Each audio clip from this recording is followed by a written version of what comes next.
Good afternoon, everybody. This is Debbie Rauscher with John Burton Advocates for Youth. Welcome to the webinar. We're still about 1 minute before 1 o'clock, and I can see that we still have people logging in. So I just wanted to say a quick welcome. I'm going to be waiting a couple more minutes before we jump into the content, but we'll get started in just a minute.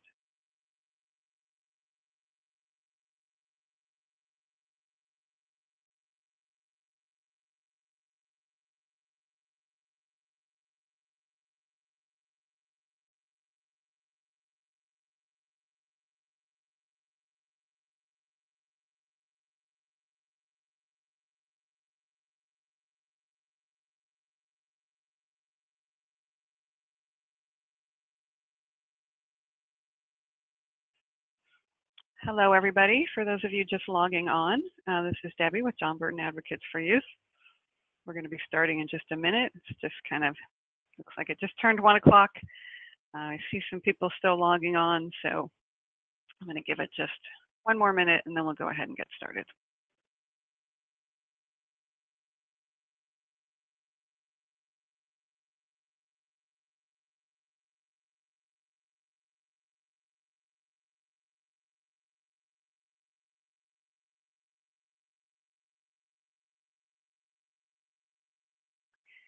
All right, we're going to go ahead and get started. So again, for those of you who are just logging on, this is Debbie Rauscher. I'm with John Burton Advocates for Youth.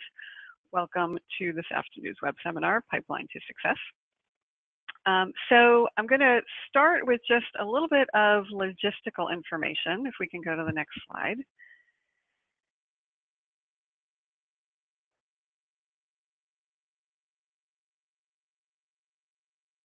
Great. So some information for those of you on the call today. First off, I want to point out that you should all have a control panel up on your screen in addition to where you're seeing our PowerPoint slides. On that control panel is a place called Handouts. We do have 2 handouts for today's webinar that you can download now or at any point during the webinar. The first is the report itself, Pipeline to Success, that we're going to be talking about today. And then the second second download is the actual PowerPoint slides from today's webinar. So if you want to be able to print them out and follow along or take notes or just have access to them, those are available in the handout section. In addition, we will be spending some time at the end of the webinar for Q&A. And so on your control panel, there is a place that says questions, and this is where you will send any questions that you have.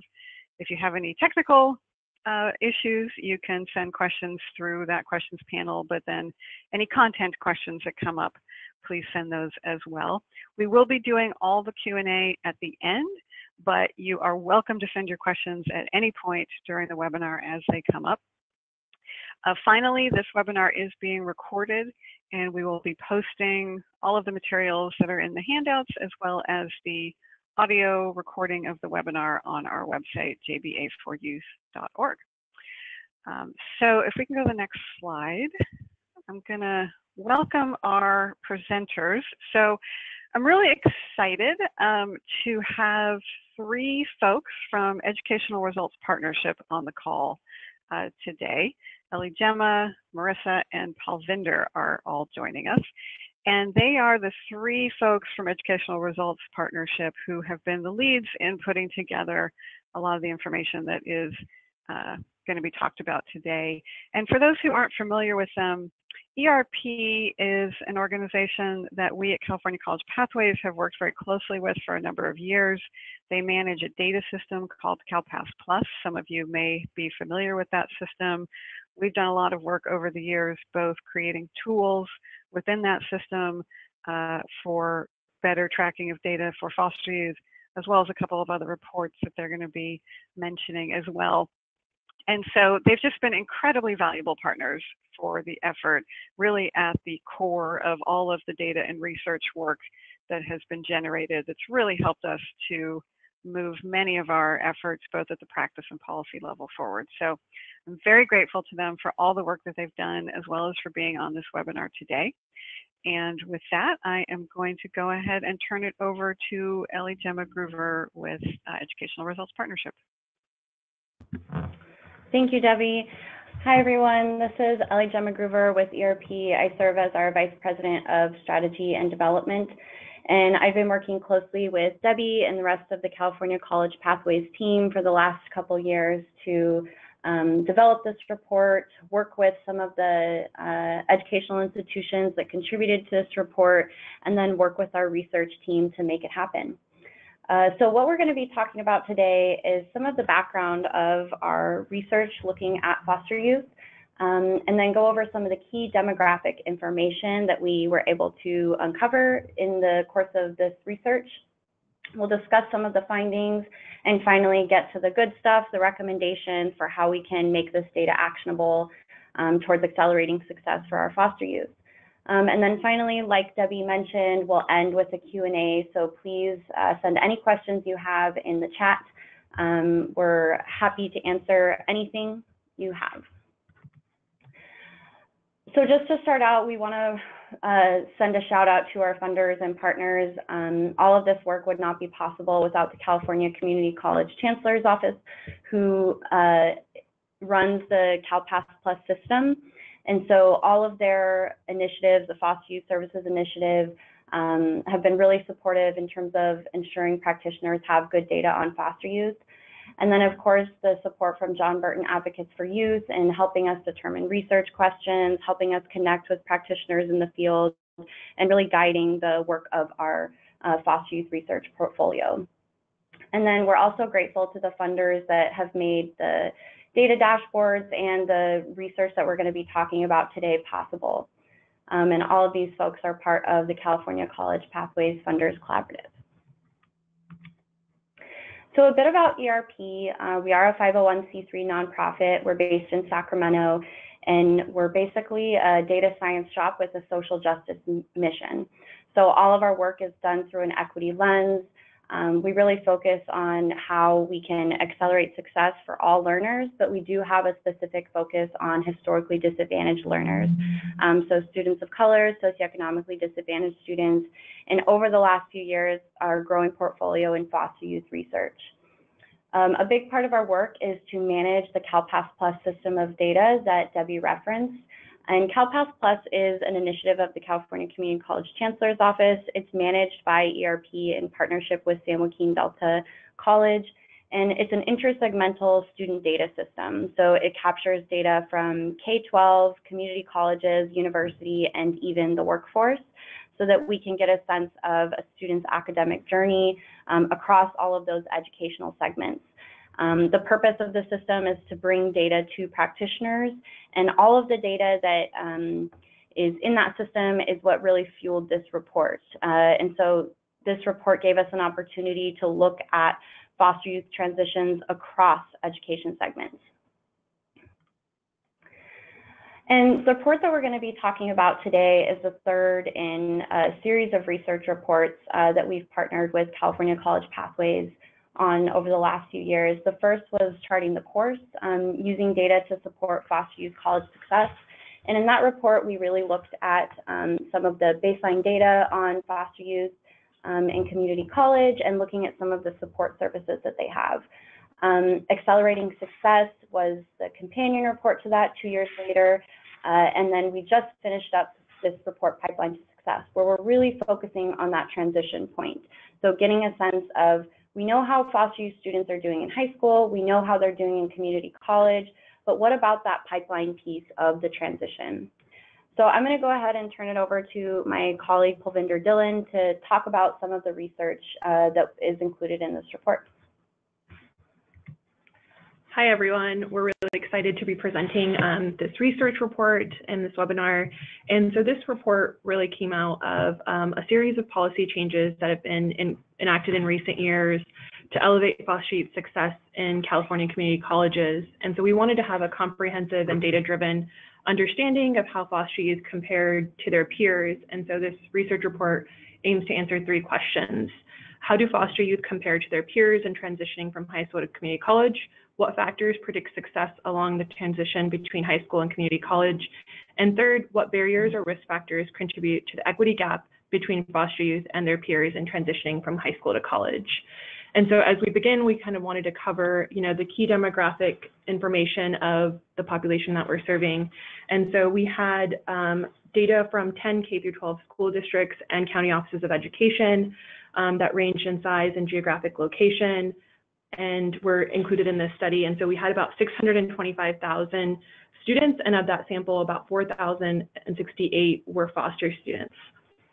And so as we can kind of see, there is a general representation that kind of aligns with the general student population in K through 12, but you do see an overrepresentation of Black students that are foster youth and an underrepresentation of Asian and Pacific Islander students. And then we wanted to go ahead and look at the equity gaps that kind of exist for foster students compared to non-foster students. And so you see this general trend that kind of aligns for foster and non-foster, that is an increase in GPA over time. So from 9th, 10th, 11th, and 12th grade, you see a slight increase. And so that trend is seen for foster and non-foster students. And then you also see kind of how race and ethnicity play a factor as well in the disparities that exist for both foster and non-foster students. There's a disparity of API students that are doing a little bit better, and other students, as well as Black students and Hispanic students, who are having a lower GPA. And the trends are about similar that you can see in foster and non-foster students. And then we went ahead and looked at kind of their cumulative high school GPA. So this was for just the 12th grade sample that we looked at. And so in this sample, there was about 149,000 students, and about 500 of these students were foster students. And you see at the end of high school, there still is this disparity that exists for foster and non-foster students. On average, foster students had a 1.92 GPA, cumulative GPA at the end of their high school career, and then for non-foster is 2.63. And then we looked at 4-year graduation rates, and this is to note that this was a 4-year graduation rate and not the 6-year graduation rate, which I'll comment on afterwards, but you do see this disparity of foster students who are graduating at lower rates than their non-foster peers. But when we do look at that 6-year graduation rate for high school students, it is definitely more comparable for foster and non-foster students.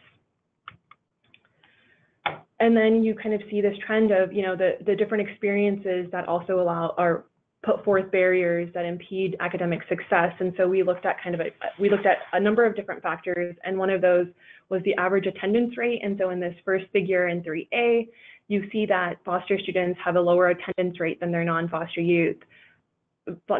peers, 82% compared to 94%. You see that students who are foster students are being expelled and suspended and excluded at a higher rate than their non-foster peers, almost at a rate 3 times higher. And you also see them attending a higher number of schools throughout 9th through 12th grade. And so, foster students are attending on average 2.55 schools compared to the non-foster peers at only 1.25 schools. And then we kind of jump into that transition period of, what does it look like for the rates of graduation, applying to college, and enrolling in community college. So this looks at a sample of students who graduated high school, or of the 12th grade students, about 54%, we'll go through the foster and then the non-foster after. So 54% of foster students graduated high school in 4 years.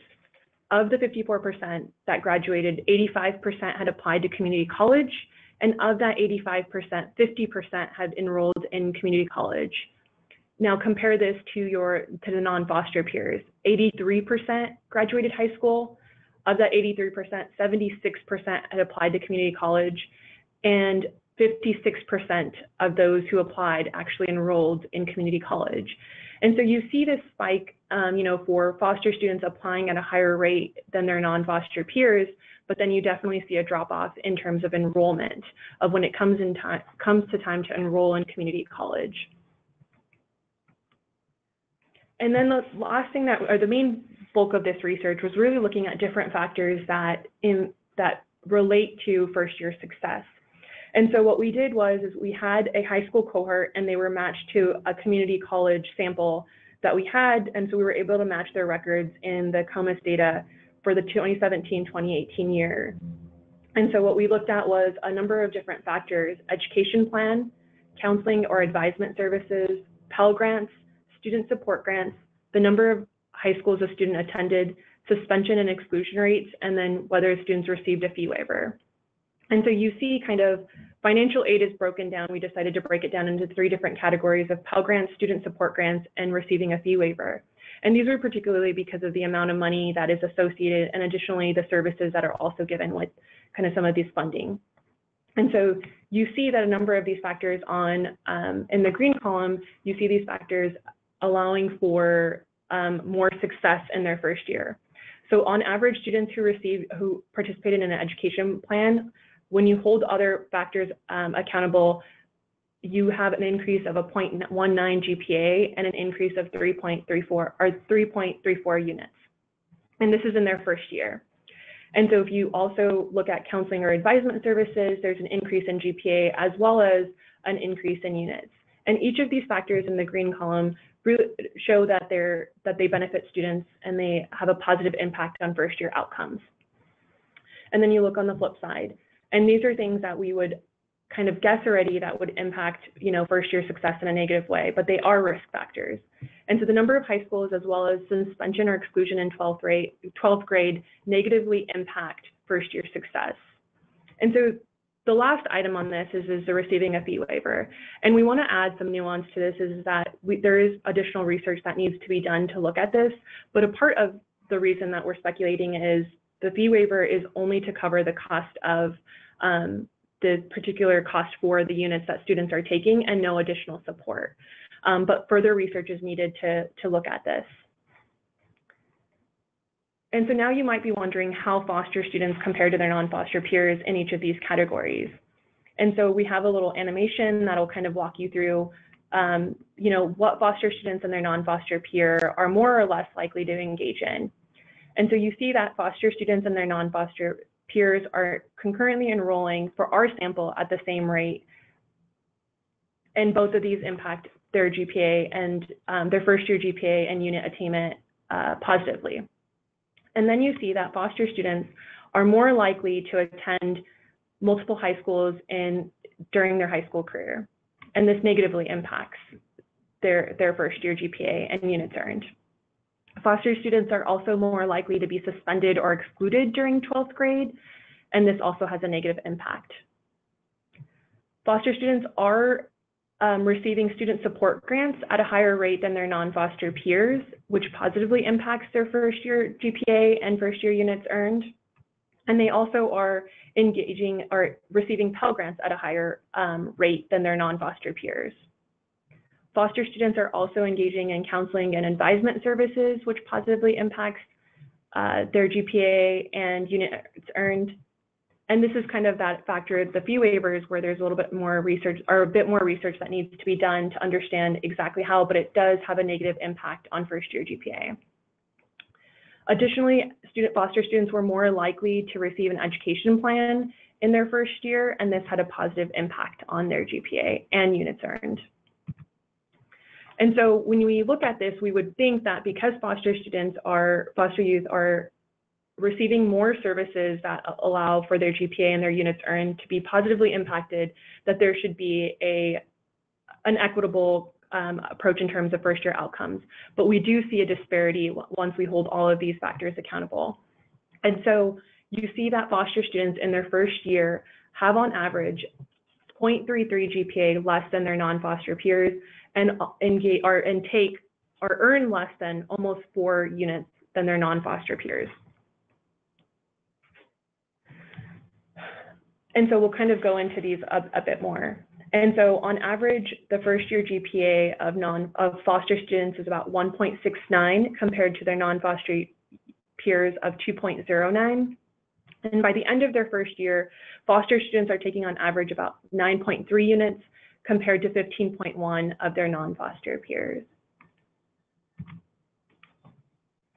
But we are seeing, some of these factors are being more likely for foster youth. So on average, foster youth, 61% of foster youth in our sample received Pell Grants compared to 38% of non-foster peers. Foster students received about 23% of foster youth received student support grants compared to 4% of non-foster peers. And in our sample, 81% of foster youth received a fee waiver compared to 60% of non-foster students. And when we have community college educational support, the two factors that we looked at was counseling and advisement as well as educational plans. And both of these factors, we see that on average, foster youth are participating in more. And so 69% of foster youth are engaging in counseling and advising services compared to only 65% of their peers, and 71% of foster youth are engaging in an educational plan. And then the next thing is we'll jump into the recommendations. And so I'll pass it on over to Marissa. Hi. So part of the power of doing this research and using the data in this way is that we can use these analyses to reveal where efforts would be best to target in order to elevate first-year performance for foster youth. And so what I'm going to do is go through a list of recommendations that we've highlighted.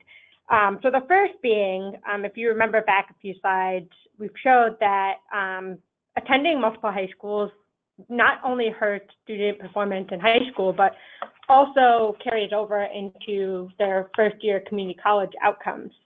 And so reducing school mobility is one of our first recommendations. And part of that is to sort of enhance the best interest determination for the bid process.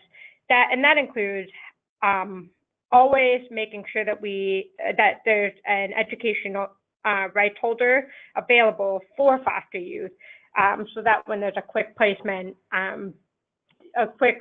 replacement or placement that needs to be made, that person is already identified and ready to be a part of that educational decision. The second is developing a cost sharing agreement and transportation plan. I want to highlight that this needs to be done before the student needs to change high schools.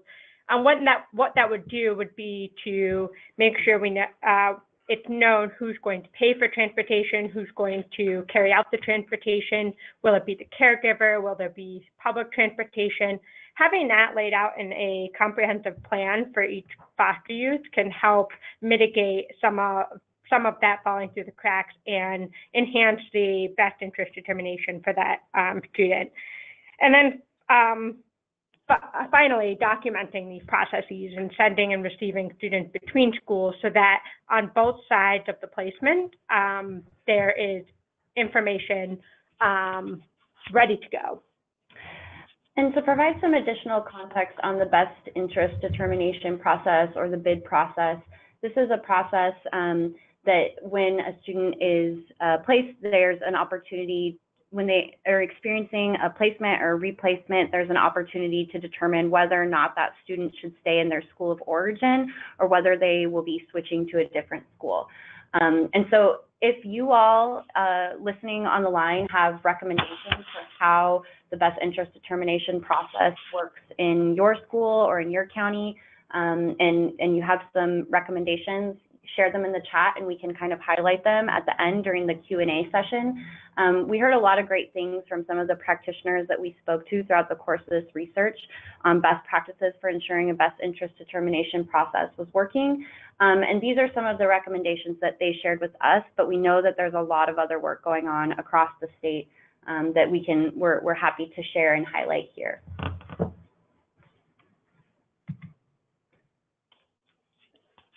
So great, thank you, Alidema. The second recommendation that we have is to address that suspensions and exclusion for foster youth are higher than their peers. And part of that is keeping with the idea that we want to keep foster youth in school as much so that we don't disrupt their learning process. And so some of the suggestions that we have would be to re-examine school procedures for suspension and exclusion, including prioritizing trauma-informed training for all school personnel, not just foster youth liaison or teachers, but rather any person part of a school that may come into contact with the foster youth, having them have access to trauma-informed care or trauma-informed training. And this is really to recognize that student behavior can be addressed in a way that's not taking them out of school via suspension or exclusion. And so that's, so then both of the first two recommendations, reducing school mobility and addressing suspensions and exclusion for foster youth in high school, require funding. And so we put this recommendation because in order to enhance best interest determination and to introduce trauma-informed training, making sure that there's dedicated financial resources for foster youth within the K-12 system, and that funding that's allocated for foster youth population is being used to target these specific and unique needs of youth in K-12 education. Moving from K-12 experiences of foster youth and into sort of this transition period for between high school and community college, we noticed in our data that even though over 80% of foster youth were applying to community college, only 50% of those students actually enrolled. And so targeting ways to reduce summer melts, just getting high schools and colleges collaboratively engaged in strategizing how to reduce summer melt and to keep the momentum going for foster youth in education. Another recommendation for increasing success in the first year of community college would be to increase financial support for foster youth. This means tuition, but it also means it also needs to include funding and financial support that is integral to supporting foster youth, such as money for rent, food, transportation, school supplies, all of the necessary supports that other students may get from their parents or others that foster youth don't have as much access to. And so those supports are really important to increase in order to make sure that foster youth are successful. In addition to the financial support, educational support services such as advising, counseling, and having foster youth create an educational plan can help foster youth to navigate academic barriers that they run into while they're in their first year of community college. Ensuring that more foster youth know that, number one, that they know that they have access to these services, and making sure that they, have the time and that and the resources to know how to access these support services. And then our final recommendation is to create a data system that allows data sharing across K-12 colleges and child welfare. One thing that we found in our data was that only 63% of foster youth in our 12th grade sample self-identified as foster youth in community colleges. And so making sure that we have a longitudinal data system where we can link data between these educational segments will help to identify the foster youth that should be receiving these financial and education supports that are available to them, and in turn help to elevate their first year academic performance. If you want to know more details about anything that we talked about today, as Debbie mentioned in the beginning, the electronic version is available. It's available on the webinar, but also on the California College Pathways and the ERP websites. Finally, we want to give a big thank you to all of you. While us here at ERP are buried in the data and research, you are all the champions for foster youth across the state. And so we really want to say a big thank you. So with that, Debbie, we're gonna, our contact information is up on the slide. If you have additional questions that you wanna ask, if you wanna explore some of the specific data for your college or your district, we do have 2 dashboards for foster youth on the CalPAS Plus system. We have a community college foster youth dashboard that looks at the student success metrics, but it shows comparisons of foster youth and non-foster youth. And colleges are also able to upload cohorts of students. So if you have a Guardian Scholars cohort, Renaissance Scholars cohort, you're welcome to upload rosters of those students, and then we can highlight some of their outcomes compared to foster youth students that are not enrolled in one of those programs. And then we also have a K-14 foster youth dashboard that we're just launching. So we're really looking forward to some feedback since it's such a brand new tool. But it basically looks at a range of academic and transition data from K-12 into community colleges. And the data included in that dashboard comes from those districts that have uploaded their CalPADS 5.7 reports to the CalPAS Plus system. So if you are a CalPAS Plus member and you're interested in seeing some of these metrics for your foster youth, you can upload your CalPADS 5.7 reports as often as you like into the system, and you'll automatically be populated into that dashboard. For those of you that are not CalPAS Plus members, CalPAS Plus is open to all educational institutions in the state of California. And so you can go to calpasplus.org and click the join page to learn more about how to join. So Debbie, I know that we got a few questions that came in on the line, so I'm gonna turn it over to you. Yeah. So I just want to say a couple of things, and then I'm going to jump into the questions that have come in. And please go ahead and feel free to send your questions in. We do have, a fair bit of time for questions now. So one thing I just want to make a comment on about this research is that when I first saw the results that came from this work, I found it incredibly exciting. And I just want to kind of emphasize some of the key points that I think are the most relevant to the work that we at JBay are doing, and many of you that are listening right now.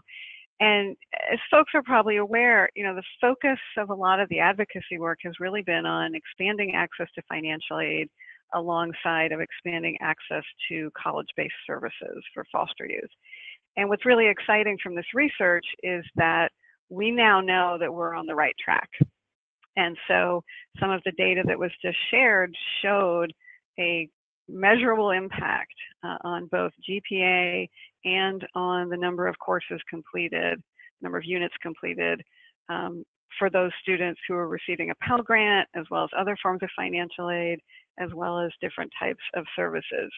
And so we're really actually now able to point to the interventions that so many of us are engaged in and say much more definitively that in fact these interventions are not just anecdotally a good idea, but in fact really are outcomes driven and really are what we need to be doing in order to move the needle. And the second piece of the research that I think was really exciting is to see that our efforts are paying off.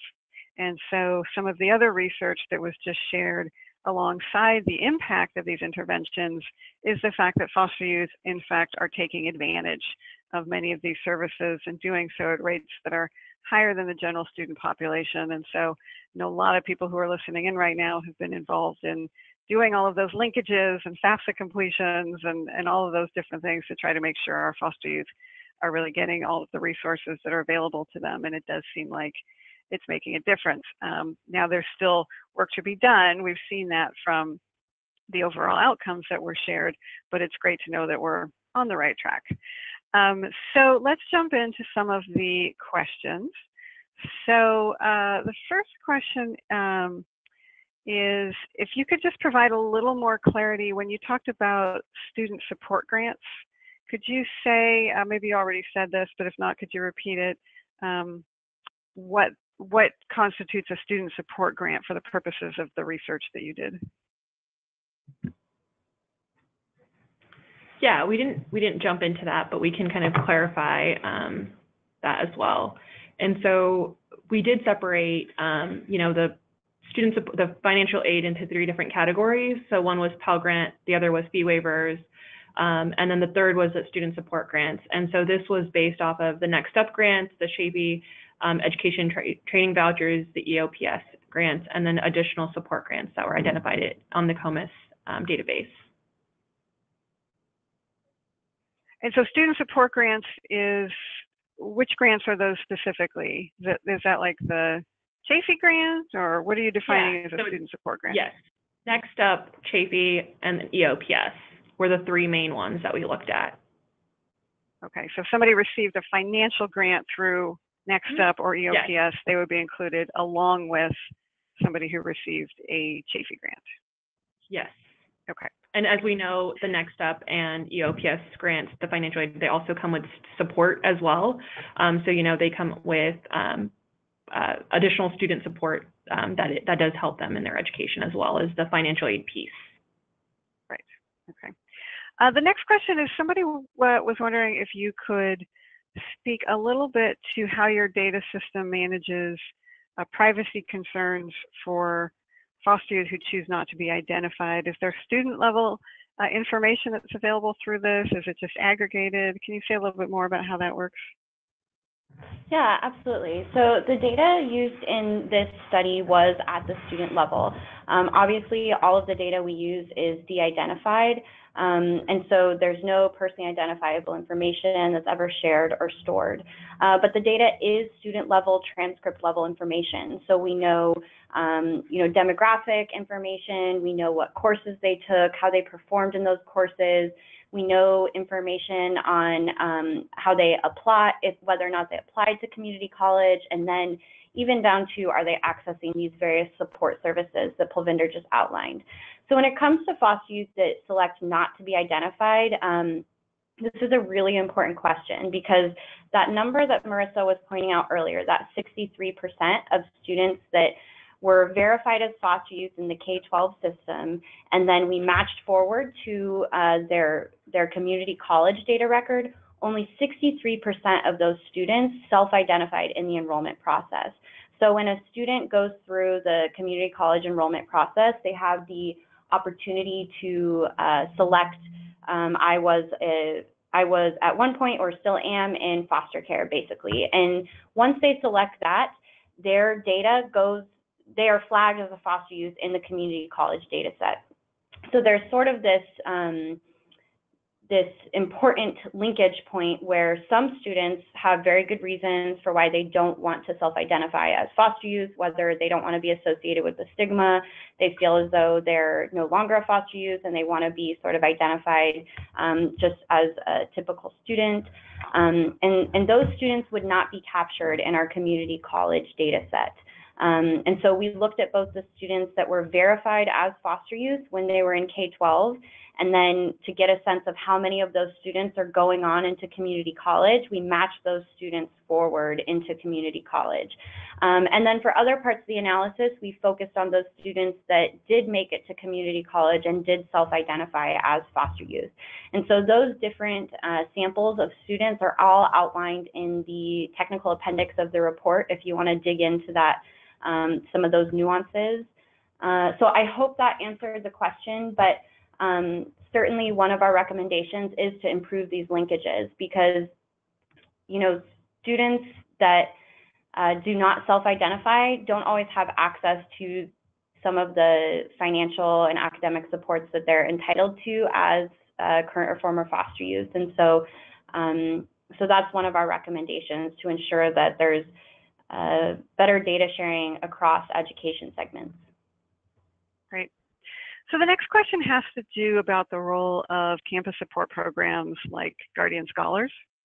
And the question is whether you were able in this report to look at all at that question about the role of Guardian Scholars type programs or Next Step programs. And then maybe I'm thinking you might also want to talk about the cohort tool as a way maybe for programs to sort of get some of that information that might not be included in this report. Yeah, so this report didn't actually look at specifically the Guardian Scholars program, We did look at, again, the financial services that are offered through Next Up, CHAPES, and EOPS. And so this analysis unfortunately didn't get into that. However, there is some information in Accelerating Success, the report that was published in 2017 on some of these campus support programs. And encourage those that are interested in learning more about campus support programs to explore the Accelerating Success report. The cohort tool that Debbie's referencing is on the California, the Community College Foster Youth Dashboard on the CalPass Plus system. And what that dashboard allows you to do is to upload as a college a roster of students that are participating in a given program or intervention. So if you do have a Guardian Scholars program at your campus and you're collecting historical data that contains, you know, those key identifiers of first name, last name, date of birth, and gender, you're able to upload that roster into the Community College Foster Youth Dashboard. And then when you select your college, you can select the academic year that you're interested in, and a little radial button will pop up that allows you to select a program that you want to compare. And so if you're looking to compare Guardian Scholars, you can see all the same metrics that you saw on the comparison of foster youth to non-foster youth. It'll kind of switch to foster youth in program, foster youth not in program. So you'll be able to see the academic outcomes, whether they're accessing financial aid, all the same metrics on the dashboard. You'll be able to compare foster youth in a program with foster youth not in a program. We are working on making that tool easier to use. So if you are a college that is actively uploading cohorts, please reach out to us. We would love to have a conversation on how we can make that process a bit more seamless, and be sure that the numbers are exactly what you're expecting. And so it's a really great tool that allows you to just do some comparisons, be more data informed in your strategic planning and program evaluation. Great. So speaking of uploads, we just had a question in about how K-12 folks might be able to upload data and get some information back. And if you can talk about that, and then in particular, whether a county office of education can upload a 5.7 report for all of the foster youth in that county, or whether it has to happen district by district. So this question is music to my ears because I've been living the 5.7 CalPADS report life for the last 2 years, and it's a very nuanced report, and there's a lot of questions about it. So the answer is yes. If you are a county office of education and you are a CalPAS Plus member, you can upload 5.7 reports for your county as a whole to the CalPAS Plus system. Now, say one of the districts in your counties is not a CalPAS Plus member. Those students would not be included in our dashboards because we don't have any records of those students. And so basically you would upload the 5.7 report, and then any information that was not able to be matched into our broader CalPAS K-12 or CalPAS Plus K-12 data set would then, it would not be imported into our servers. And so there's personally identifiable information on CalPAS Plus is never stored while at use or at rest. And so if a student is not in our broader CalPAS Plus K-12 data set, they would not be imported into the dashboard.